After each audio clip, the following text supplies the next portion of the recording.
Hello, അസ്സലാമലൈക്കും, നമസ്കാരം. എന്താണ് വിശേഷമൊക്കെ? അപ്പോൾ ഇന്ന് ഞാൻ വന്നേക്കുന്നത് ഉണക്കപ്പയർ പുളിങ്കറി ആയിട്ടാണ് കേട്ടോ.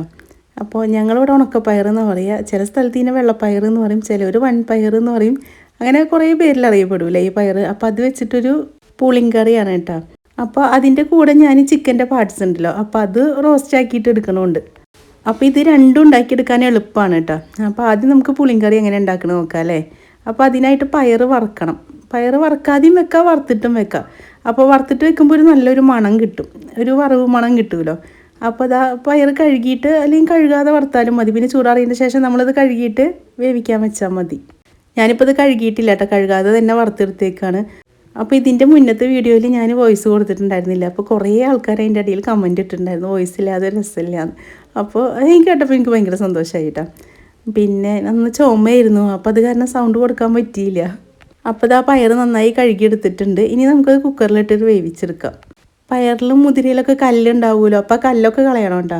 ഇതിലേക്കൊരു സബോള മുറിച്ചിട്ടിട്ടുണ്ട്. പിന്നെ അതുപോലെ ഒരു വലിയ തക്കാളി.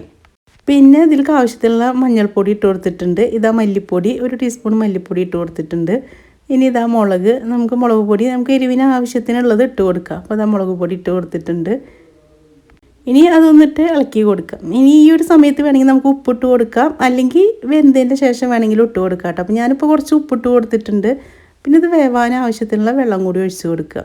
അപ്പോൾ കൂടുതൽ വെള്ളമായെങ്കിൽ നമ്മൾ സ്റ്റവൊക്കെ വീണ്ടും പണിയാക്കി തരും. അപ്പോൾ വേവാനുള്ള ആവശ്യത്തിനുള്ള വെള്ളം ഒഴിച്ച് കൊടുക്കുക. പിന്നെ നമുക്കത് വെന്തതിന് ശേഷം ചൂടുവെള്ളം ഒഴിച്ച് കൊടുക്കാമല്ലോ. ഇനി ഇത് കുക്കർ അടച്ച് വെച്ചിട്ട് ഒരു 5-6 വിസിലടിക്കണം കേട്ടോ. നന്നായി വെന്ത് വരണം. ഇത് നമ്മൾ വെള്ളത്തിലിട്ടിട്ടൊന്നുമില്ലല്ലോ, അത് കാരണം പെട്ടെന്ന് അങ്ങോട്ട് വെന്ത് വരില്ല. അപ്പോൾ ഞാനൊരു 4 വിസിലടിച്ചിട്ടുണ്ടായിരുന്നുള്ളൂ. അതുകൊണ്ടാണ് ഞാൻ 6 വിസിലടിക്കണം എന്ന് പറഞ്ഞത്. 4 വിസിലടിച്ചിട്ട് എനിക്ക് കുറച്ചേ വെന്തിട്ടുണ്ടായിരുന്നുള്ളൂ. ഇത് കണ്ടില്ലേ, നമ്മുടെ തടി പിടിച്ചിട്ടൊന്നുമില്ല കേട്ടോ. എന്നാൽ വെള്ളം കറക്റ്റായിരുന്നു. ഇനി നമുക്ക് കുറച്ച് ചൂടുവെള്ളം ഒഴിച്ച് കൊടുത്താൽ മതിയല്ലോ. അപ്പോൾ അതാ അടി പിടിച്ചിട്ടൊന്നുമില്ല, നോക്കിയൊക്കെ ഇത് അത്യാവശ്യത്തിനാണ് വെന്തിട്ടുള്ളൂ. ഇനി നമുക്ക് വെള്ളം ഒഴിച്ചിട്ട് ഒന്നും കൂടി വേവിച്ചെടുക്കാമല്ലോ. അപ്പോൾ ഞാനിതൊരു ചട്ടിയിലേക്ക് മാറ്റി കൊടുക്കുന്നുണ്ട് കേട്ടോ. ഇനി അതിൽ കുറച്ച് വെള്ളം കൂടി ചൂടാക്കിയിട്ട് അതും കൂടി ഒഴിച്ച് കൊടുക്കാം. അപ്പോൾ അതവിടെ കിടന്ന് വേവട്ടെ. എൻ്റെ വീഡിയോ ആദ്യമായിട്ട് കാണുന്നവരാണെങ്കിൽ, നിങ്ങൾക്ക് എൻ്റെ വീഡിയോ ഇഷ്ടപ്പെടുകയാണെങ്കിൽ, സബ്സ്ക്രൈബ് ചെയ്യാതെ കാണുന്നവരാണെങ്കിൽ ഒന്ന് സബ്സ്ക്രൈബ് ചെയ്യൂ കേട്ടോ. അതുപോലെ ബെല്ലൈക്കൺ ഓണാക്കിയൊക്കെ ലൈക്ക് ചെയ്യുക, ഷെയർ ചെയ്യുക, കമൻറ്റ് ചെയ്യുക. അപ്പോൾ എനിക്ക് നിങ്ങളുടെ അടുത്തൊക്കെ ഒരു കാര്യം പറയാനുള്ളത് എന്താണെന്ന് പറയുക, നമുക്ക് ഇപ്പോൾ ഭക്ഷണം കഴിക്കാൻ പറ്റുമോ ആ സമയത്ത് നമ്മൾ കഴിക്കുക. കുറേ കഴിഞ്ഞിട്ട് കഴിക്കാമെന്ന് വിചാരിക്കരുത് കേട്ടോ. എൻ്റെ ഉമ്മാക്ക് ചിക്കനും ബീഫും മീനൊക്കെ ഭയങ്കര ഇഷ്ടമുള്ള ആളായിരുന്നു. ഇപ്പോൾ ഉമ്മാക്ക് ഇതൊന്നും ഇഷ്ടമല്ല. ഇപ്പോൾ ഇന്നലെ പറയുമ്പോൾ ഈ പാർട്സിൻ്റെ കഴിക്കാൻ തോന്നുന്നുണ്ട്. അപ്പോൾ അങ്ങനെ മേടിച്ചു. അപ്പോൾ നമുക്ക് കഴിക്കാൻ ഏത് സമയത്ത് എന്താ തോന്നുന്നത് അപ്പോൾ മേടിച്ച് കഴിക്കുക. പിന്നീട് നമുക്കത് കഴിക്കാൻ തോന്നിയില്ലെങ്കിലോ. അപ്പോൾ അന്നൊക്കെ ഞാൻ ഉമ്മാനെ ചീത്ത പറയും, ഉമ്മ ഷുഗർ കൂടെ ഇങ്ങനെ കഴിക്കരുത് എന്ന് പറഞ്ഞിട്ട്. പക്ഷെ ഇപ്പോൾ ഉമ്മാക്കത് വേണ്ടാന്ന് പറയുമ്പോൾ നമുക്കത് ഭയങ്കര വിഷമമാണല്ലോ. അപ്പോൾ അതുകൊണ്ടാണ് നമുക്ക് എപ്പോഴും എന്ത് സാധനം കഴിക്കാൻ തോന്നുന്നത് ആ സമയത്ത് അത് മേടിച്ച് കഴിക്കുക. കുറേ കഴിക്കണ്ട, നമുക്ക് ആവശ്യത്തിലുള്ള എന്തെങ്കിലും കുറച്ച് മേടിച്ചിട്ട് അത് അങ്ങോട്ട് കഴിക്കുക. അപ്പോൾ അത് പൊരിക്കാൻ വേണ്ടിയിട്ട് ഞാൻ കുറച്ച് വെളിച്ചെണ്ണയാണ് കേട്ടോ ഒഴിച്ച് കൊടുത്തേക്കുന്നത്. അപ്പോൾ അതിലേക്ക് എല്ലാം കൂടി അങ്ങോട്ട് ഒരുമിച്ച് ഇട്ട് കൊടുത്തിട്ടുണ്ട്. അപ്പോൾ നമുക്കിത് ആ എണ്ണയിൽ കിടന്നിട്ടാണ്ട് ഫ്രൈ ആയി വന്നോട്ടെ. പിന്നെ അതവിടെ അടച്ച് വെക്കുമ്പോൾ ഇന്ന് വെള്ളം ഇറങ്ങുകയും ചെയ്യും കേട്ടോ. അപ്പോൾ അത് ഞാൻ മസാല പുരട്ടി വെച്ചേക്കായിരുന്നു.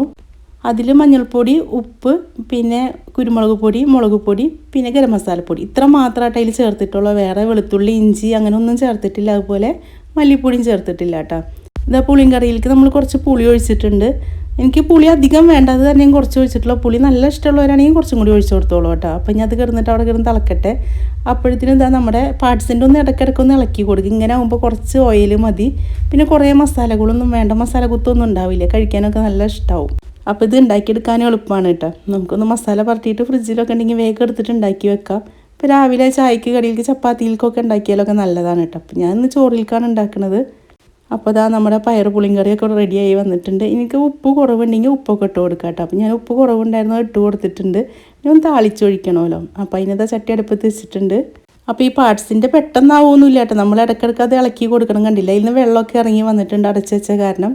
അപ്പോൾ ഇനി ഇത് അടച്ച് വെക്കണ്ട, നമുക്ക് തുറന്ന് വെച്ചിട്ട് തന്നെ വേവിച്ചെടുക്കാം. പിന്നെ ഇതാ വെളിച്ചെണ്ണ ഒഴിച്ച് കൊടുത്തിട്ടുണ്ട് കേട്ടോ നമുക്ക് താളിക്കാൻ വേണ്ടിയിട്ട്. അപ്പോൾ ഞാൻ കടുകൊന്നും ഇടുന്നില്ല, ഉള്ളി കാച്ചി ഒഴിക്കുകയാണ് ചെയ്യുന്നത്. അപ്പോൾ അതിന് ചെറുള്ളി അരിഞ്ഞ് വെച്ചിട്ടുണ്ട്, അതിട്ട് കൊടുക്കുക. ഇനി ആവശ്യത്തിനുള്ള കറിവേപ്പിൻ്റെ ഇല ഇട്ട് കൊടുക്കുക. നമ്മൾ മുന്നേ കറിവേപ്പിൻ്റെ ഇല ഒന്നും ഇട്ടിട്ടില്ലല്ലോ. അപ്പോൾ ആവശ്യത്തിനുള്ള കറിവേപ്പിൻ്റെ ഇലയും കൂടി ഇട്ട് കൊടുത്തിട്ടുണ്ട്. ഇനി ഒരു വറ്റൽമുളകും കൂടി പൊട്ടിച്ചിട്ട് കൊടുക്കുക. അപ്പോൾ അതും കൂടി ഇട്ട് കൊടുത്തിട്ടുണ്ട്. ഇനി നമുക്കിത് മൊരിയിപ്പിച്ചിട്ട് കറിയിലേക്ക് ഒഴിച്ച് കൊടുക്കാനുള്ളതാണ്. കണ്ടില്ലേ, നമ്മളെ പാർട്സ് പൊരിക്കാടുമ്പോൾ വെള്ളമൊന്നും ഒഴിച്ചിട്ടില്ല, അതിൽ നിന്ന് വെള്ളം ഇറങ്ങി വന്നതാണ്. അപ്പോൾ ഇനി ആ വെള്ളത്തിൽ കിടന്നിട്ട് അത് വെന്ത് വന്നോളും. അപ്പോൾ നമുക്ക് കുറച്ച് ഓയിൽ മതിയല്ലോ, അല്ലെങ്കിൽ കുറേ വെളിച്ചെണ്ണയിൽ അത് ഫ്രൈ ചെയ്തെടുത്ത് പിന്നെ മസാല ഒക്കെ ആക്കുമ്പോൾ അത് നമുക്ക് ശരീരത്തിന് ബുദ്ധിമുട്ടാണല്ലോ. അപ്പോൾ അത് കാരണമാണ് കേട്ടോ ഇങ്ങനെ ഉണ്ടാക്കുന്നത്. അപ്പോൾ നിങ്ങൾ ഒരിക്കലെങ്കിലും ഇതുപോലെ ഒന്ന് പാർട്സ് കറി ഉണ്ടാക്കി നോക്കി നോക്ക്. ഇപ്പോൾ അതാ ഉള്ളിയൊക്കെ നന്നായി ആയി വന്നിട്ടുണ്ട്. ഇനി നമുക്കത് കറിയിലേക്ക് ഒഴിച്ച് കൊടുക്കാം. അപ്പോൾ ഈ പുളിങ്കറി മാത്രം കൂട്ടിയിട്ട് ചോറുണ്ടാട്ടോ. അല്ല ഉണക്കമീൻ വറുത്തത് അങ്ങനെ എന്തെങ്കിലും ഉണ്ടെങ്കിൽ അത് മാത്രം മതി. അപ്പോൾ ഉള്ളി വറവൊക്കെ ഇട്ട് കൊടുത്തു. ഇനി അതിൽ നിന്ന് കുറച്ച് ചട്ടിയിലും കൂടി ഒഴിച്ചാലല്ലേ നമുക്കൊരു സമാധാനം ഉണ്ടാവുള്ളൂ. അതുപോലെ ചട്ടിയിൽ ഒഴിച്ചിട്ട് അതിലേക്ക് തന്നെ ഒഴിച്ച് കൊടുത്തിട്ടുണ്ട്. ഇപ്പോൾ കണ്ടില്ലേ നമ്മളെ നല്ല പുളിങ്കറി റെഡിയായി വന്നിട്ടുണ്ട്. പുളിങ്കറി റെഡി ആയിട്ടുണ്ട്. ഇനി നമുക്ക് 2 സബോള അരിഞ്ഞത് പാർട്സിലേക്ക് ഇട്ട് കൊടുക്കാം. അപ്പോൾ ഒരു ഇടത്തരം സബോളയാണ് കേട്ടോ. ഇനി ഇതാ 2 തക്കാളിയും കൂടി അരിഞ്ഞത് അതിലേക്ക് ഇട്ട് കൊടുക്കാം. ഇനി ഇതിലേക്ക് ഒരു 3 പച്ചമുളക് നടു കീറിയതാണ്. അപ്പോൾ അതും കൂടി ഇട്ട് കൊടുക്കുന്നുണ്ട് കേട്ടോ. ഇനി ആവശ്യത്തിനുള്ള കറിവേപ്പിൻ്റെ ഇലയും കൂടി ഇട്ട് കൊടുക്കാം. ഇനി ഇതൊന്ന് നന്നായിട്ടൊന്ന് ഇളക്കി കൊടുക്കാം. അപ്പോൾ ഇതിൽ നമ്മൾ ഇഞ്ചി വെളുത്തുള്ളി പേസ്റ്റ് ഒന്നും ഇട്ട് കൊടുക്കണില്ല കേട്ടോ. പിന്നെ അതുപോലെ മല്ലിപ്പൊടി ഇട്ട് കൊടുക്കണില്ല. നമ്മൾ ആ കായം പട്ടി വെച്ചിട്ടുണ്ടല്ലോ, ആ മസാല തന്നെ ഉള്ളൂ. അപ്പോൾ ഇനി എരിവ് കുറവുണ്ടെങ്കിൽ നമുക്ക് കുറച്ച് കുരുമുളക് പൊടിയും കൂടി ഇട്ട് കൊടുത്താൽ മതി. അപ്പോൾ ഇനി ഇത് കിടന്നിട്ട് ഇവിടെ വേവട്ടെ.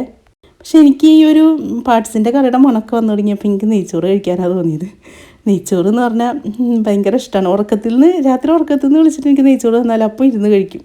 അത്രയും ഇഷ്ടമാണ്. അപ്പോൾ ഞാൻ കുറച്ച് നെയ്ച്ചോറും കൂടി ഉണ്ടാക്കിയാലോ എന്ന് വിചാരിച്ചിട്ടുണ്ട്. അപ്പോൾ അപ്പുറത്തെ സ്റ്റൗമിലാണ് കേട്ടോ ഞാൻ നെയ്ച്ചോറ് ഉണ്ടാക്കുന്നത്. അപ്പോൾ ഇനി നെയ്യ് ഇട്ട് കൊടുത്തിട്ടുണ്ട്.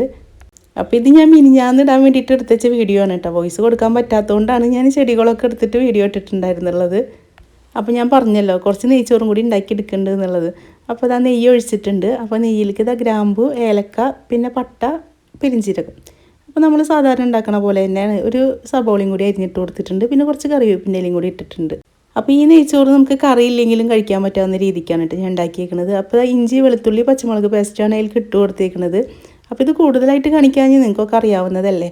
അപ്പോൾ 1.5 കപ്പ് അരിയാണ് എടുത്തേക്കുന്നത്. അപ്പോൾ ഞാൻ 3 കപ്പ് വെള്ളം ഒഴിച്ച് കൊടുത്തിട്ടുണ്ട്. പിന്നെ ആവശ്യത്തിനുള്ള ഉപ്പും കൂടി ഇട്ട് കൊടുത്തിട്ടുണ്ട്. ഇനി ഈ നെയ്ച്ചോറിൻ്റെ റെസിപ്പി ആവശ്യമുള്ളവരാണെങ്കിൽ ഒന്ന് കമൻറ്റിൽ പറഞ്ഞാൽ മതിയിട്ട്. അപ്പോൾ ഞാൻ നിങ്ങൾക്ക് ഇത് ഉണ്ടാക്കണത് എങ്ങനെയാണെന്നുള്ളത് ശരിക്കും കാണിച്ചു തരാം. അപ്പം അറിയാവുന്ന കാരണമാണ് ഞാൻ സ്പീഡിലിട്ട് പോയത്. അപ്പോൾ അത് വെള്ളം തിളക്കാനായിട്ടുണ്ട്. ഇനി നമുക്ക് അരി ഇട്ട് കൊടുക്കാം. അപ്പോൾ എനിക്ക് ഏറ്റവും എളുപ്പത്തിൽ ഉണ്ടാക്കാൻ പറ്റും കുക്കറിൽ അല്ലെങ്കിൽ റൈസ് കുക്കറിലാണ് കേട്ടോ. ഇതിൽ രണ്ടിലുണ്ടാക്കുമ്പോൾ പേടിക്കാനില്ല. വെള്ളമൊക്കെ കറക്റ്റാവും, വേവും കറക്റ്റാവും, അടി പിടിക്കും എന്നുള്ള പേടിയും കൂടി ഇല്ലല്ലോ. അപ്പോൾ അതാ ഒരു കുറച്ച് ചെറുനാരങ്ങ നീരും കൂടി ഒഴിച്ച് കൊടുത്തിട്ടുണ്ട് കേട്ടോ. ചോറ് പിടിക്കാതിരിക്കാൻ വേണ്ടിയിട്ട്, ഒട്ടി പിടിക്കാതിരിക്കാൻ വേണ്ടിയിട്ട്. അപ്പോൾ ഇനി അടച്ച് കൊടുക്കുക. ഒരു വിസിലായി നിർത്തി വെക്കുക. അപ്പോൾ തന്നെ വെന്തിട്ടുണ്ടാവും. അപ്പോൾ ഇതാ നമ്മുടെ പാർട്സിൻ്റെ സബോളയും തക്കാളി എല്ലാം അതിൽ ഉടഞ്ഞു പോയിട്ടുണ്ടല്ലോ, കണ്ടില്ലേ? നമ്മൾ ഇട്ട് കൊടുത്ത പോലെ അല്ലല്ലോ. ഇപ്പോൾ തക്കാളിയിലുണ്ടെന്ന് പോലും കാണാൻ പറ്റുന്നില്ല അല്ലേ. അപ്പോൾ അതൊക്കെ വെള്ളം വറ്റി വന്നിട്ടുണ്ട്, റോസ്റ്റായി വരുന്നുണ്ട്. അപ്പം കുറച്ചും കൂടി ആയി നമുക്കത് സ്റ്റൗ ഓഫാക്കി വെക്കാം. ഇനി നിങ്ങൾക്ക് ഈ സമയത്ത് വേണമെങ്കിൽ കുറച്ചും കൂടി വെളിച്ചെണ്ണ ഒഴിച്ച് കൊടുക്കാം കേട്ടോ. ഞാൻ വെളിച്ചെണ്ണ ഒന്നും ഒഴിച്ച് കൊടുക്കില്ല. നമ്മൾ അത്യാവശ്യത്തിന് മുന്നേ ഒഴിച്ച് കൊടുത്തിട്ടുണ്ടല്ലോ. അപ്പോൾ കുറച്ച് മല്ലിയിലയും കൂടി ഇട്ട് കൊടുത്തിട്ടുണ്ട്. എൻ്റെ കയ്യിൽ മല്ലിയില കുറച്ചുള്ളതുകൊണ്ടാണ് ഇത്ര ഇട്ട് കൊടുത്തത്. അല്ലെങ്കിൽ കുറച്ചധികം ഇട്ട് കൊടുക്കാം കേട്ടോ. ഇനി നമുക്കത് അടച്ച് വെക്കാതെ നമ്മുടെ കറിയും ചോറൊക്കെ റെഡിയായി വന്നിട്ടുണ്ട്. പെട്ടെന്ന് ഉണ്ടാക്കിയെടുക്കാൻ പറ്റുമല്ലോ. ഇതിപ്പോൾ ഞാൻ അരമണിക്കൂറിനുള്ളിൽ ഉണ്ടാക്കിയെടുത്തതാണ് കേട്ടോ. അപ്പോൾ ഞാൻ പറഞ്ഞതുപോലെ നിങ്ങൾക്ക് എന്തെങ്കിലും കഴിക്കാൻ ആഗ്രഹമുണ്ടോ, നമുക്ക് ഇപ്പോൾ കഴിക്കാൻ പറ്റുന്ന സമയമാണോ, ഉണ്ടാക്കി കഴിക്കുക. അപ്പോൾ അതാ ചോറ് വിളമ്പിയിട്ടുണ്ട്. ചോറ് അങ്ങനെ ഒട്ടി പിടിച്ചിട്ടൊന്നുമില്ല, ആവശ്യത്തിനുള്ള വേവൊക്കെ ആയിട്ടുണ്ട്. ഇനി നമുക്ക് പാർട്സ് കറിയും കൂടി തുറന്ന് നോക്കാം അല്ലേ. അപ്പോൾ കറിയൊക്കെ നല്ല സെറ്റായി വന്നിട്ടുണ്ട്, കണ്ടില്ലേ? നിങ്ങൾക്ക് കാണുമ്പോൾ തന്നെ തോന്നുന്നുണ്ട് അല്ലേ, അതിൻ്റെ വെള്ളമൊക്കെ വറ്റി നല്ല കുറുകിയ പോലെ ആയി വന്നിട്ടില്ലേ. അപ്പോൾ നമുക്ക് ആവശ്യത്തിനുള്ള കറിയും കൂടി എടുത്തിട്ട് വിളമ്പി കഴിക്കുക അല്ലേ.